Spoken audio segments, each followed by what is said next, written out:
은혜가 풍만하신 주님, 2000년 전에 주님이 오심을 잊을 수가 없습니다. 구유에서 태어나시고 모진 고난을 당하시면서 우리를 구원하시기로 작정하신 그 사랑을 경배합니다. 주님이 그 고난이 영원히 죽을 수밖에 없는 우리 영혼을 천국으로 이끄셨음을 감사드립니다.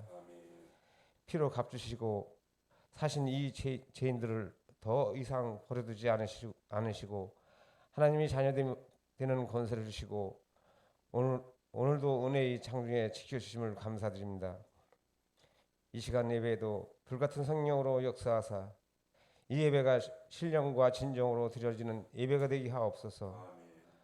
얼어붙은 심령들을 녹이시고 내 입술을 열어 기도와 찬송을 불붙이시고 말씀을 깨닫고 즐거워하는 영혼이 되게 하여 주옵소서. 하나님 아버지, 욕망과 시기로 가득한 우리들에게 이 시간 특별한 은혜를 내려주셔서 과연 내가 주님 앞에서 형제들 앞에서 어떤 존재인지 알게 하시고 깨닫게 하여 주옵소서. 이제 지난 날의 모든 죄악을 용서하시고 세상의 근심과 욕망으로부터 보호하사 과거의 죄악에 지나치게 얽매이거나 괴로워하지 않게 하시고 육체의 욕심 때문에 주님을 떠나는 일을 없게 하여 주옵소서. 과거의 잘못을 곤치지 않고 그냥 지나치는 일을 없게 하시고 어제의 죄가 내일의 생활에 계속되지 않게 하시며 오늘의 삶이 내일의 삶을 약한 전례가 되지 않도록 지켜주옵소서.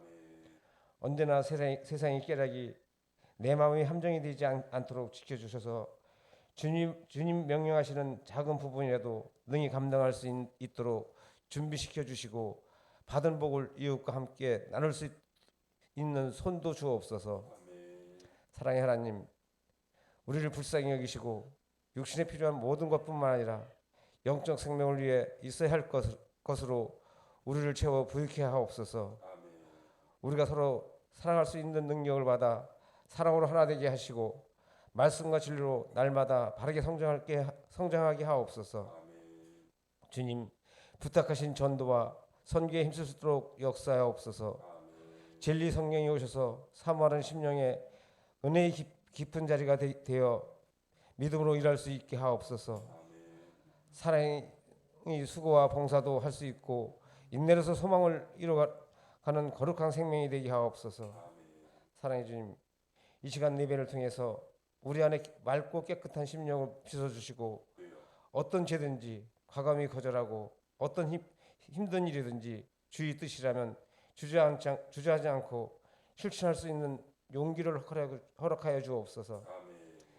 이 나라의 5만여 교회가 하나가 되어 빛을 비추어야 온 세상이 그 빛으로 인하여 주님을 볼 수 있을 겁니다. 우리를 하여금 더욱 헌신하게 하옵소서. 이 시간에도 전방에서 나라를 지키며 고생하고 있는 이 나라의 젊은이들과 먼 타국에서 복음을 들고 땀 흘리고 있는 선교사들을 기억하여 주시고 아버지의 평강과 사랑을 흡족히 부어 주옵소서.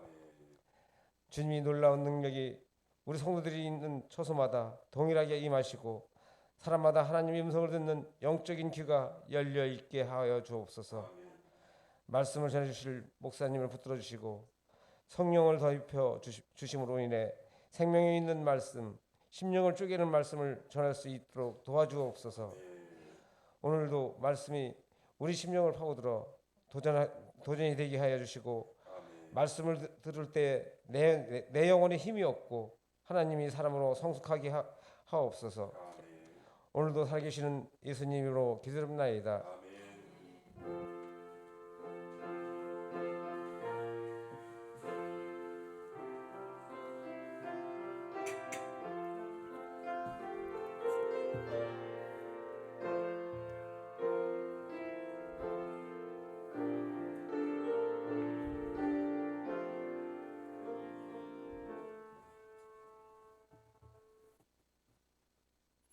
오늘 우리가 함께 은혜 받으실 하나님의 말씀은 마태복음 5장 21절부터 26절까지 말씀입니다.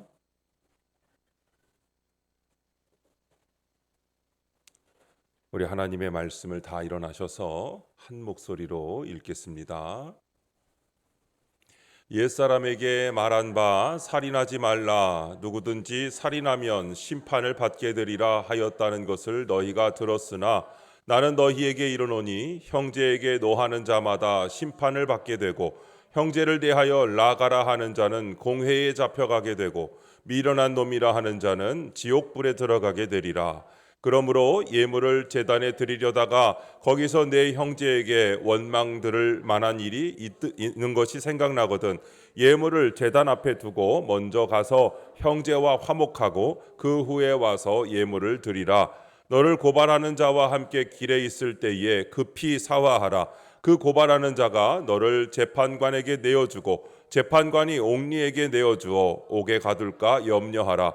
진실로 내게 이르노니 내가 한 푼이라도 남김이 없이 다 갚기 전에는 결코 거기서 나오지 못하리라. 아멘. 자리에 앉으시면서 잘 오셨습니다. 반갑습니다. 축복합니다. 살인하지 말라라는 제목으로 말씀의 은혜를 함께 나누겠습니다. 조선시대 중종 때의 일입니다. 이 시대의 개혁가로 알려진 조광조라는 분이 있는데 여러분도 잘 아시려나 모르겠습니다. 그를 위시한 신진 사류들은 도학 정치를 부르짖으면서 연산군 이후의 혼란을 극복하고 나라의 질서를 확립하기 위하여 힘썼습니다. 그러나 그 실행 방법이 너무 급진적이었습니다. 그래서 훈구파 세력의 반발을 사게 되죠. 갑자기 역사 공부를 하게 되어서 어리둥절하실지 모르겠습니다. 재밌는 얘기가 여기 한 가지 나오는데 이 훈구파가 개혁파인 조광조를 제거하기 위해서 하나의 음모를 꾸몄는데 그들은 중종의 후궁 가운데 한 사람을 시켜가지고 대궐 후원의 나뭇잎에다가 꿀로 주초위왕이라는 말을 네 글자를 한자로 씁니다. 화면을 다음 걸 넘겨주세요. 주초위왕 이렇게 꿀로 쓰니까 그거를 어떻게 했겠어요? 벌레가 꿀 글씨 써 있는 부분만 갉아먹은 거예요. 나뭇잎에 어느 날 보니까 주초위왕 이렇게 써 있는 거를 왕이 볼 때 이게 이상한 글씨잖아요. 그렇죠? 갑자기 거기에 글씨가 써 있으니 그것도 벌레가 파먹었으니 이게 뭔가 신이 알려준 그런 글씨가 아닌가 이렇게 보이게 한 거죠. 이게 무슨 뜻이냐 했더니 또 넘겨주세요. 네, 2번 넘겼나 봐요. 네, 저 주자하고 초자를 합치니까 저게 조자가 된 거예요. 그러니까 조씨가 왕이 된다. 이런 뜻의 글씨가 드러나게 된 것이죠. 그래서 조씨가 왕이 될 것이라는 소문을 퍼지게 했습니다. 아울러 그들은 후궁을 시켜서 이 글자 모양이 나타난 잎을 중종에게 바치게 한 것이죠. 그렇지 않아도 조광조를 비롯한 신진사류의 급진적인 개혁과 배타적인 태도의 염증을 느꼈던 중종은 결국 신진사류의 대표적 인물 몇 사람에게 사약을 내리게 됩니다. 그렇게 해서 결국 조광조는 능주로 귀양 가서 사약을 받고 죽고 말았습니다. 그런데 여러분, 훈구파 사람들이 조광조의 몸에 손을 댔습니까? 안 댔습니까? 손도 댄 적이 없죠. 그들이 직접 죽이지는 않았습니다. 그렇다고 해서 그들이 조광조를 죽이지 않았다고 말할 사람도 아무도 없습니다. 여러분, 이 얘기를 왜 드리냐면 오늘 본문을 살펴보면 그런 생각이 좀 듭니다. 예수님 당시의 서기관과 바리새인들의 잘못이 바로 여기에 있었습니다. 그들은 사람을 꼭 죽여야만 살인이라고 생각했습니다. 그래서 자기들은 사람을 죽인 일이 없기 때문에 살인죄와는 전혀 무관하다고 생각했습니다. 그러면서 자기들은 계명을 잘 지키는 의로운 사람이라고 생각했습니다. 예수님은 오늘 본문의 말씀을 통해서 살인하지 말라는 계명의 참뜻이 무엇이고 근본 취지가 무엇인지 우리에게 일깨워주고 계십니다. 오늘 본문의 말씀을 세 가지로 나누어 생각할 수 있습니다. 먼저 첫 번째로 예수님은 저들의 전통이 잘못되었다고 지적하셨습니다. 본문 21절의 말씀을 보면 옛사람에게 말한 바 살인하지 말라 누구든지 살인하면 심판을 받게 되리라 하였다는 것을 너희가 들었으나 라고 말씀하고 있습니다. 본문의 끝부분에 너희가 들었으나 라고 했습니다. 이 얘기는 지금까지는 너희가 이렇게 들어왔지만 사실은 그렇지 않다는 뜻이죠. 그러면 그 당시 사람들이 잘못 들어왔던 것이 무엇입니까? 예수님이 오늘 본문에서 옛사람이라고 말한 것은 누구를 가리키는 것일까요?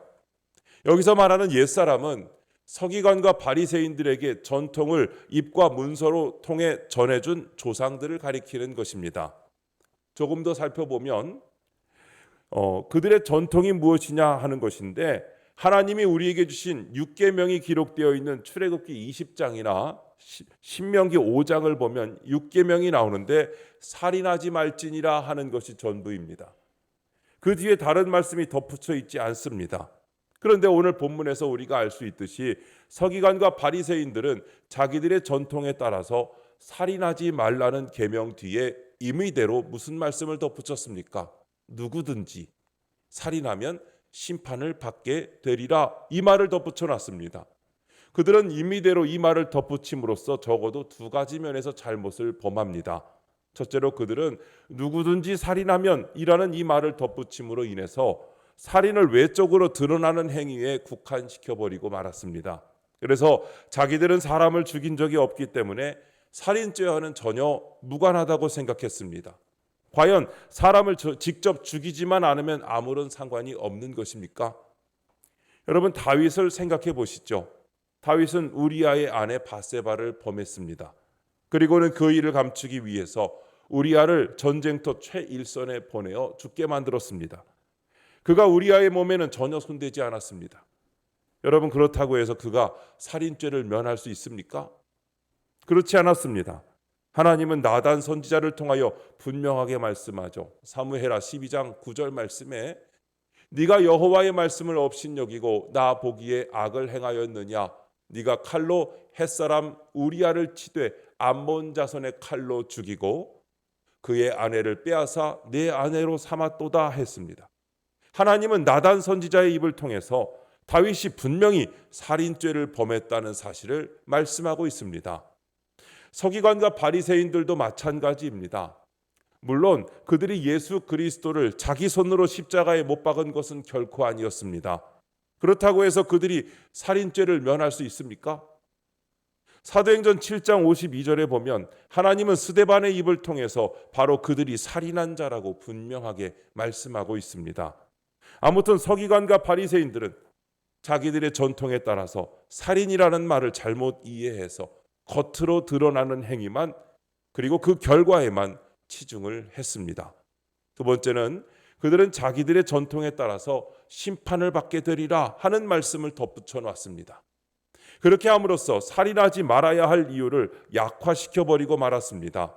우선 여기서 말하는 심판이라는 말은 하나님의 심판을 가리키는 말이 아닙니다. 원문에 의하면 법정에서 이루어지는 재판을 가리키는 말이죠. 그 당시에는 각 성마다 장로들 7명으로 구성된 재판소가 있었습니다. 오늘날의 지방법원에 해당하는 것입니다. 여러분 왜 우리가 살인하지 말아야 합니까? 이유는 분명합니다. 하나님이 말씀하셨기 때문에 살인하지 말아야 되죠. 하나님이 그렇게 분명히 말씀하셨기 때문에 우리는 절대적으로 순종할 뿐입니다. 그런데 서기관과 바리새인들은 자기들의 전통에 따라서 살인하지 말아야 할 이유를 법정에서 재판을 받지 아니하기 위한 것처럼 약화시켜버리고 말았습니다. 만일 그렇다면 법정에서 무죄 판결을 받으면 죄가 없다는 뜻입니까? 그렇지 않습니다. 실제로 결백하면서도 살인 누명을 쓰는 사람이 있는가 하면 살인을 하고서도 무죄 판결을 받는 사람이 있습니다. 여러분, 법정에서 무죄 판결이 났다고 해서 그가 하나님 앞에서도 죄가 없는 것입니까? 결코 그렇지 않다는 것입니다. 이와 같이 서기관과 바리새인들은 자기들의 전통에 따라서 살인하지 말라는 계명의 참뜻을 흐려버리고 말았습니다. 오늘 두 번째로 예수님은 살인하지 말라는 계명의 참된 의미를 밝히셨습니다. 본문 22절 말씀을 보면 이렇게 말씀합니다. 나는 너희에게 이르노니 형제에게 노하는 자마다 심판을 받게 되고 형제를 대하여 나가라 하는 자는 공회에 잡혀가게 되고 미련한 놈이라 하는 자는 지옥불에 들어가게 되리라 했습니다. 예수님은 예수님의 권세로 오늘 본문 22절의 살인의 예를 세 가지로 나누어서 설명해 주고 계십니다. 첫째로 형제에게 노하는 자마다 심판을 받게 되고입니다. 예수님은 형제에게 노하는 자체를 이미 살인한 것으로 보셨습니다. 오늘 갑자기 제가 여러분에게 살인하지 말라는 설교 제목을 가지고 설교하니까 이거 나한테는 전혀 상관없는 얘기라고 생각하시는 분들이 계실지 모르겠습니다. 오늘 예수님은 분명하게 살인하지 말라는 말씀 밑에 형제에게 노하는 자마다 심판을 받게 된다고 하신 겁니다. 예수님은 형제에게 노하는 자체를 이미 살인한 것으로 보셨습니다. 그러니까 결과만 중시한 것이 아니고 마음의 동기까지도 예수님은 중요하게 생각하신 것입니다. 예수님은 살인이 사람의 손에서 시작된 것이 아니라 이미 마음에서 시작된 것임을 우리에게 일깨워 주고 계십니다. 형제에게 노하는 것 자체가 이미 살인한 것이라고 말씀합니다. 어떤 저명한 의과대학 교수가 있었습니다. 그는 오랫동안 사람의 분노와 그 사람의 수명과의 관계를 연구했습니다. 그러다가 이런 결론에 도달했습니다. 분노는 사람의 목숨을 빼앗아가는 독약과 같다. 그러므로 다른 사람을 화나게 만드는 것은 곧 그 사람을 죽이는 행위다라는 결론에 도달했죠. 그는 자기의 연구 논문을 의사협회에서 발표하게 되었습니다. 그런데 새까만 젊은 후배가 그의 논문에 대해서 막 비판을 하는 거예요. 신랄하게 비판합니다. 그 논문을 발표한 의과대학 교수는 너무 분했습니다. 그는 그 분을 이기지 못해서 그만 심장에 발작을 일으켜 쓰러져 죽고 말았습니다. 결국 의과대학 교수는 사람의 분노가 목숨을 빼앗아 간다는 사실을 자기 스스로 생생하게 입증한 셈이 되었습니다. 여러분, 분노라는 것이 그렇습니다. 그래서 사도 요한은 요한일서 3장 15절에 이렇게 말씀합니다. 그 형제를 미워하는 자마다 살인하는 자니 했습니다. 사랑하는 성도 여러분, 형제를 자매를 미워하는 자체가 이미 살인하는 것인 것을 깨달으시기 바랍니다. 노하지 마시기를 바랍니다. 그러면 자기 자신도 죽이는 결과가 되고 다른 사람도 죽이는 결과가 되고 마는 것입니다. 예수님은 형제에게, 자매에게, 이웃에게 노하는 자마다 심판을 받게 된다고 말씀하신 것입니다. 아무튼 예수님은 노하는 것 자체를 살인으로 보고 계십니다. 두 번째로 형제를 대하여 나가라 하는 자는 공회에 잡혀가게 되고 라고 말씀하고 있습니다. 여기서 나가라 하는 말은 예수님 당시에 유대인들이 아주 쉽게 사용하던 하나의 욕설이었습니다. 우리말로 하면 죄송합니다. 용서하세요. 등신, 바보 이런 뜻이에요. 그 좋은 뜻은 아니죠. 우리말로 바보라는 말은 밥보에서 온 말이라고 합니다. 밥이나 충래는 쓸모없는 사람이라는 뜻이라고 해요. 그러니까 말로써 형제의 인격을 무시하는 것 자체가 이미 살인이라는 뜻입니다. 이런 기록이 있습니다. 탈무드에 나오는 내용인데 어떤 젊은 랍비가 집으로 돌아오는 중이었습니다. 그는 그날 기분이 매우 좋았는데 왜냐하면 자기의 위대한 스승으로부터 칭찬을 받았거든요. 기분이 좋았습니다. 그런데 길 가던 어떤 아이가 그에게 인사를 하는 거예요. 근데 그 아이를 보니까 너무 추하고 지저분해 보이는 겁니다. 젊은 랍비는 밥맛이라도 떨어진다는 듯이 아이에게 이렇게 말합니다. 야, 너 라가야. 욕이죠. 그렇게 부른 거예요.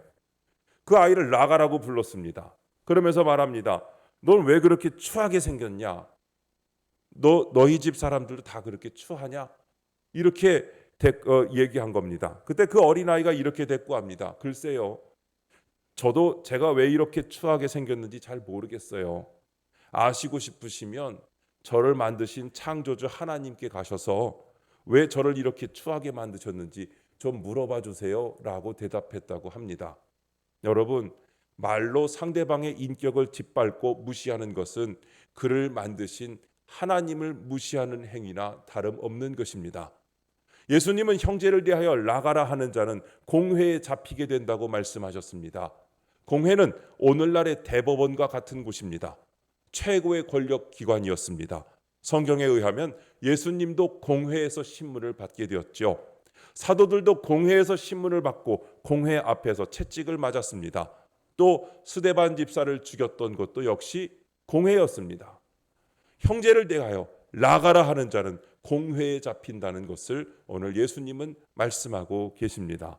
세 번째로 미련한 놈이라 하는 자는 지옥불에 들어가게 되리라 했습니다. 다른 사람을 향하여 미련한 놈이라고 하는 것은 저주하는 것입니다. 정죄하는 것이죠. 시편 14편 1절의 말씀을 보시면 어리석은 자는 그의 마음에 이르기를 하나님이 없다 하는도다. 그들은 부패하고 그 행실이 가증하니 선을 행하는 자가 없도다 했습니다. 여러분, 지금 예수님이 이 말씀을 통해서 우리에게 뜻하고자 하시는 의도가 무엇인지 아시겠습니까? 예수님은 어떤 죄가 더 크고 어떤 죄가 더 큰 벌을 받을 것인지를 따지는 것이 아닙니다. 예수님은 이 말씀을 통해서 서기관과 바리새인의 의를 깨뜨리고 계십니다. 서기관과 바리새인들은 스스로를 의롭다고 생각했습니다. 자기들은 살인죄와 전혀 관련이 없다고 생각했습니다.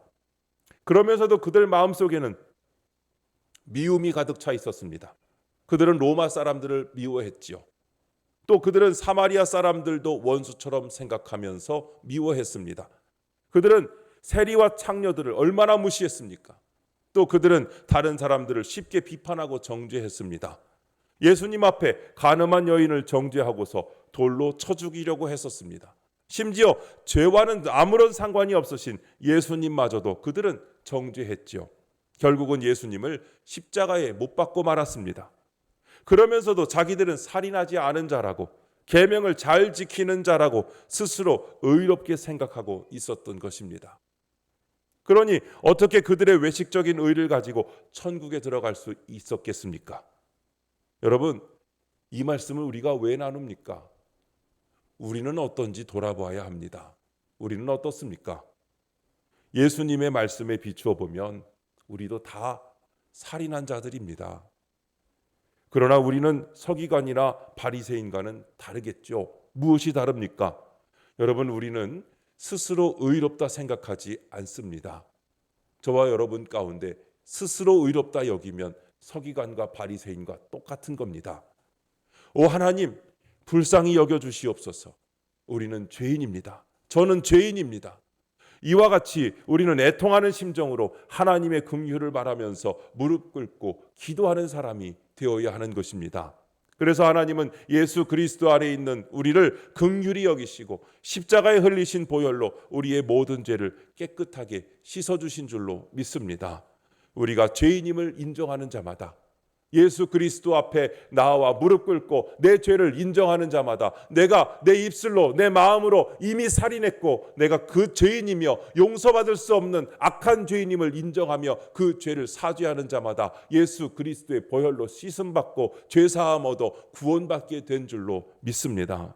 우리는 그리스도의 의를 옷 입고 사는 사람들입니다.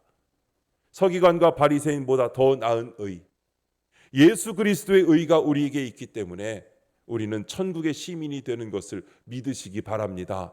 살인죄를 저지르지 않아서가 아니라 살인죄를 저지른 것을 인정하고 주님 앞에 내 죄를 인정하며 그 예수 그리스도의 피의 의의 공로로 그것을 믿고 의지하여 그것 때문에 내가 구원받은 것을 믿었기 때문에 천국 시민이 되는 것입니다. 죄는 있지만 죄를 용서하여 주신 예수 그리스도의 피의 공로가 우리에게 있는 줄로 믿습니다. 한 가지밖에 없는 겁니다. 그러니 우리를 향하신 하나님의 그 사랑, 그 은혜를 생각할 때 우리는 진정 행복한 사람인 것을 고백하지 않을 수가 없는 것입니다. 세 번째로 예수님은 우리에게 화해를 명하고 계십니다. 여러분, 왜 하나님께서 우리에게 살인하지 말라는 계명을 주셨을까요? 하나님은 우리들이 서로 화목하게 살기를 바라시기 때문입니다. 예수님은 두 가지 예를 들어 말씀하셨습니다. 첫째 이해는 본문 23절 24절입니다. 같이 읽겠습니다. 시작. 그러므로 예물을 제단에 드리려다가 거기서 내 형제에게 원망 들을 만한 일이 있는 것이 생각나거든 예물을 제단 앞에 두고 먼저 가서 형제와 화목하고 그 후에 와서 예물을 드리라. 아멘. 여러분, 여기 한쪽 편에 하나님께 예물을 드리는 일이 있습니다. 그리고 다른 한편에는 형제와 화목한 일이 있습니다. 여러분, 이 두 가지 중에서 예수님은 무엇을 우선하라고 우리에게 말씀하고 계십니까? 무엇입니까? 형제와 화목하는 일을 먼저 하라고 말씀하고 있습니다. 왜 그렇습니까? 형제와 화목하지 않는 한 하나님께 드리는 예물은 아무런 의미가 없다고 말씀하시는 겁니다. 여러분, 서기관과 바리새인들도 마찬가지였습니다. 예물을 드리는 일에 있어서 그들은 전문가들이었죠. 얼마나 예물을 잘 드리는지 모릅니다. 마태복음 23장 23절에 기록된 대로 그들은 조상의 전통에 따라서 박하와 회향과 근처의 11조까지도 다 드렸다고, 11조로 하나님께 드렸다고 말씀합니다. 여러분, 박하의 잎을 그들이 떼었어요. 그래서 그 잎을 다 샜습니다. 그래서 그 센 것에 11조를 드렸다고요. 회향과 근처의 씨앗을 다 채취를 해서 그 씨앗의 수를 다 일일이 다 셌습니다. 그리고 그 가운데 10분의 1을 하나님께 예물로 드렸습니다. 11조 예물 드리는 일에는 이들만한 전문가가 없는 거예요. 아주 전문적입니다. 그런데 예수님은 그들을 무엇이라고 질책합니까? 율법에 더 중한 바 의와 인과 신은 버렸도다 했습니다. 그들은 인, 곧 형제 화목을 버렸다고 책망을 받았습니다. 그들은 더 중요한 것을 하지 못한 채 그저 그 숫자만 세서 그거 바치면 다 되는 것이라고 생각했다는 것입니다. 두 번째 예는 본문 25절 26절입니다. 같이 읽겠습니다. 시작. 너를 고발하는 자와 함께 길에 있을 때에 급히 사화하라. 그 고발하는 자가 너를 재판관에게 내어주고 재판관이 옥리에게 내어주어 옥에 가둘까 염려하라. 진실로 내게 이르노니 내가 한 푼이라도 남김이 없이 다 갚기 전에는 결코 거기서 나오지 못하리라 했습니다. 여기서 한 푼은 로마 시대에 사용하던 화폐의 가장 작은 단위입니다. 고드란트이죠. 우리말로 하면 마지막 동전 한 입. 정말 요즘은 동전 잘 안 갖고 다니잖아요. 그런데 우리 동전, 제일 작은 동전 옛날엔 1원짜리가 제일 작았는데 그 다음에는 5원짜리, 요즘 1원짜리 5원짜리 보기 어렵죠. 동전 수집하시는 분들이나 볼까 말까고요. 요즘은 10원짜리도 잘 안 가지고 다니시다 보니까, 카드 결제하다 보니까 10원짜리 100원짜리도 보기 어렵지만 어쨌든 가장 작은 동전 한 입, 10원이나 5원이나 1원짜리 같은 마지막 동전 한 입까지도 갚지 않으면 안 된다고 말씀하고 있는 겁니다. 오늘 본문을 통해서 예수님이 말씀하신 의도는 너무나도 분명합니다. 형제와 자매와 화목하는 일은 뒤로 미루지 말라는 겁니다. 사사로운 감정이 있다면 즉시 풀라는 것입니다. 여러분, 왜 그렇습니까? 우리가 내일 일을 알지 못하기 때문입니다. 여러분 가운데 내일 일을 아시는 분 계십니까? 5분 뒤에 일은 아십니까? 김 목사의 설교가 언제 끝날지 아세요? 모르시잖아요. 저도 모르겠는데 여러분들은 아시겠습니까? 여러분, 우리는 5분 뒤의 일도 모르고 1시간 뒤의 일도 모르고 내일 일을 아무도 모릅니다. 내일 무슨 일이 일어날지 모르는데 그 형제에게, 그 자매에게, 혹은 나에게 내일 무슨 일이 일어날지 모르는데 오늘 내게 있는 사사로운 감정, 용서하지 못하는 감정, 그 감정, 그걸 그대로 가지고서는 안 된다는 것이죠. 즉시 사화하라는 것입니다. 야고보서 4장 14절에 이렇게 말씀해요. 같이 읽겠습니다. 시작. 너희가 알지 못하는도다. 너희 생명이 무엇이냐? 너희는 잠깐 보이다가 없어지는 안개니라 했습니다. 아멘. 서기관과 바리새인들의 불행이 바로 여기에 있었습니다. 그들은 늘 자기들이 의롭다고 생각하니까 회개할 기회를 놓쳐버리고 만 것입니다. 그들은 율법에 의하면 하나도 죄를 짓지 않았거든요. 살인도 저지르지 않았고 나쁜 짓은 하나도 안 저지르며 율법을 너무너무 잘 지키고 하나님 뜻을 잘 따르는 사람이라고 자화자찬하면서 살았던 사람들입니다. 그들은 자기들의 죄를 그대로 가지고 영원한 재판관이신 하나님 앞에 서게 된 것입니다. 여러분, 하루는 어떤 스승이 자기 제자들에게 이렇게 물었습니다. 얘들아, 태초에 하나님은 빛을 창조하시고 빛과 어두움을 나누셨느니라. 하나님은 빛을 낮이라 칭하시고 어두움을 밤이라 칭하셨다. 그렇다면 우리가 어떻게 하면 낮과 밤을 쉽게 구분할 수 있겠느냐? 한 제자가 이렇게 대답합니다.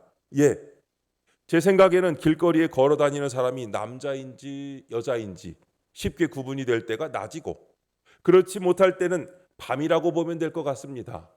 스승이 듣고 빙그레 웃습니다. 그러자 또 다른 제자가 이렇게 대답합니다. 제 생각에는요, 등불이 없어도 쉽게 돌아다닐 수 있을 때는 낮이고, 등불을 켜야만 돌아다닐 수 있다면 그때는 밤일 것 같습니다. 스승은 그 말을 듣고서도 그저 아무 말 없이 웃기만 하십니다. 그 모습을 보면서 제자 가운데 한 사람이 묻습니다. 스승님, 그러면 스승님은 어떻게 생각하십니까? 그제야 스승은 입을 열어서 귀한 가르침을 줍니다. 두 사람 모두 다 옳은 대답을 했지만 나는 거기에 한마디를 덧붙이고 싶네. 지금 내 곁에 누구이든지 간에 그 사람은 분명히 친구라고 생각되는 사람은 지금 낮의 삶을 살고 있는 것이고, 그 사람이 나의 친구인지 원수인지 구분하지 못하는 사람은 밤의 삶을 살고 있다는 말일세 라고 대답했다고 합니다. 사랑하는 성도 여러분, 우리는 지금 어떤 삶을 살고 있습니까? 여러분은 낮의 삶을 살고 계십니까? 그렇지 않으면 밤의 삶을 살고 있습니까? 우리는 하나님의 자녀들인 줄로 믿습니다. 우리는 빛의 자녀들인 줄로 믿습니다. 아멘을 해주시면 너무 감사하겠습니다. 여러분은 빛의 자녀들인 줄로 믿습니다. 마땅히 여러분, 우리는 낮의 삶을 살아야 하는 사람들입니다. 우리는 예수 그리스도 안에서 예수님의 손을 붙들고 늘 빛 가운데로 행해야 할 사람들입니다. 우리는 날마다 매 순간마다 하나님의 사랑을 듬뿍 받으며 살아가는 사람들입니다. 그 사랑에 힘입어서 위로는 우리의 모든 것을 다해서 하나님을 사랑하고 전심으로, 옆으로는 우리의 이웃을 우리의 몸과 같이 진심으로 사랑하면서 살아가야 할 줄로 믿습니다. 우리는 당연히 그리스도 안에서 화목한 삶을 살아가야 하는 마땅한 사람들입니다. 여러분 이렇게 살다 보면 손해볼 때도 있고 힘들 때도 있고 짜증날 때도 있지만, 여러분 그게 결코 손해보는 삶이 아니고 주님이 기뻐하는 삶이며 주님께 인정받는 삶이고, 주님의 사랑이, 주님의 평안이, 주님의 소망이 나를 통해 흘러가는 삶이 되는 것을 믿으시기 바랍니다. 바라기는 나와 너와의 화목이 우리만의 화목이 아니고 장막터를 넓히듯이 우리의 화목이 계속해서 번져나가게 되시기를 축복합니다. 그래서 세대 간에도 화목이 되고 지역 간에도 화목이 되고 남과 북도 화목하고 우크라이나와 러시아도 화목하고 이스라엘과 팔레스타인도 화목하고 전 세계가 예수 그리스도 안에서 더욱더 화목할 수 있도록 계속하여 우리가 기도하고, 먼저 내가 먼저 노력하여 화목하여 살인하지 않고 교회와 성도들이 정말 하나님의 은혜가 충만하여서 주님의 은혜로 정말 사랑하며 주님의 기쁨으로 충만한 모든 성도님들 다 되시기를 주님의 이름으로 축원합니다. 기도하겠습니다. 하나님 아버지, 그동안 우리는 마음속 미움을 가볍게 여겼고 입술로 뱉은 조롱과 멸시의 말을 정당화하며 살았습니다. 주님, 우리의 마음을 살펴주시옵소서. 나도 모르게 품고 있었던 분노와 미움, 말로 상처 입힌 관계들을 떠올리게 하시고 주님, 진실하게 회개하게 하옵소서. 예배의 자리에 앉아 있지만 형제의 원망이 기억난다면 먼저 가서 화해하라고 하신 주님의 말씀처럼 우리의 예배가 하나님께 상달되기 위해 지금 회복해야 할 관계를 용기 있게 돌아보게 하옵소서. 주님, 우리에게 종종 형제자매를 향한 마음의 조롱이 있었고 때로는 정죄하는 눈길로 바라보았습니다. 이제는 그리스도의 마음으로 형제자매를 긍휼히 여기고 섬기게 하시고 살리는 말을 하게 하여 주옵소서. 상대의 허물보다 내 마음의 교만을 먼저 꺾게 하시고 먼저 화해를 청하는 사람이 되게 하옵소서. 주님, 우리 안에 평화를 이루는 능력을 더하여 주시고 우리 입에서 나가는 말이 축복과 회복의 도구가 되게 하옵소서. 가정에서, 일터에서, 교회 안에서 다툼 대신 화해와 용서의 은혜가 흘러가게 하시고 그리스도의 십자가 사랑을 삶으로 살아내는 성숙한 제자가 되게 하옵소서. 주님, 이 시대는 분노와 혐오와 말의 폭력이 가득한 시대입니다. 하나님의 백성된 우리가 먼저 화목하게 하시고 세상을 향해 하나님의 평화를 흘려보내는 도구로 사용하여 주옵소서. 우리를 의롭다 하여 주신 예수 그리스도의 이름으로 기도드립니다. 아멘.